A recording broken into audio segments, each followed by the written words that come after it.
Hey there everybody, so you have already edited your photo and stuff in Pixlr. Now all you want to do is share, and yeah, you don't know how to, then you have come to the right place.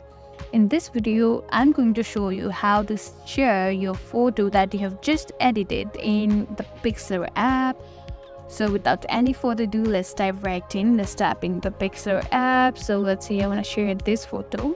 Let's say I've already edited this, and let's tap into the done button, and there you can see more option in the three dot bar. Let's start here. It gives you lots of options, like you can either airdrop, share it to messages, or like mail, or even you can share it to socials.